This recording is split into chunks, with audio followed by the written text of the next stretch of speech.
ഉണ്ടാവണേ പല്ലുവേദന? ആ അതെങ്ങനെ ഉണ്ടാവണം?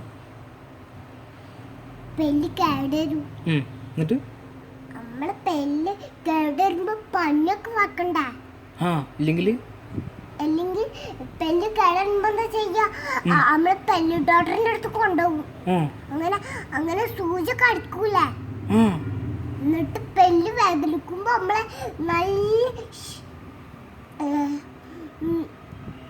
ഇവിടൊക്കെ ഈ സ്കൂളിന്ന് നിഹക്ക് പെല്ല് നിഹക്കിന്റെ സ്കൂളത്തെ നിഹക്കില്ലേ, ഭക്ഷണം തിന്നുമ്പോഴൊക്കെ പല്ലുവേദന ഉണ്ടാവുമ്പോ വെള്ളം കുടിക്ക. അങ്ങനെ വെള്ളം കുടിച്ചിട്ട് മാറുവോ?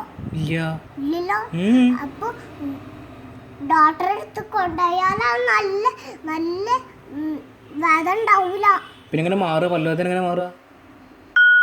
സൂചി അടിച്ചിട്ടാണ് മാറുക. കൊറേ കഴിയോ? അപ്പൊ നല്ല വേദന ഉണ്ടാവും. പഞ്ഞി വച്ചിട്ടാണ് നമ്മളെ പോവുക. തന്നെ? പഞ്ഞി വെച്ച് കഴിഞ്ഞാൽ പിന്നെ വേദന ഉണ്ടാവില്ലല്ലോ.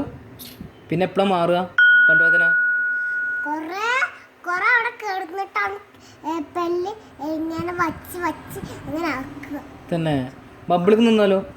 ബബിൾക്ക് തിന്നാല് ഒന്നും വേദനിക്കൂല. ഒന്നും വേദനിക്കൂല? ഉറപ്പാ? സത്യം? വെറുതെ പറയരുത്. ബബിൾക്ക് നിന്നാലേ പല്ല് വേദനിക്കൂല? അപ്പൊ എന്ത് തിന്നാലേ പല്ല് വേദനിക്കുക? എന്റെ ഇപ്പൊ പറക്കുന്ന ബബിൾക്കൊന്നും തിന്നാണ്ടാണ്.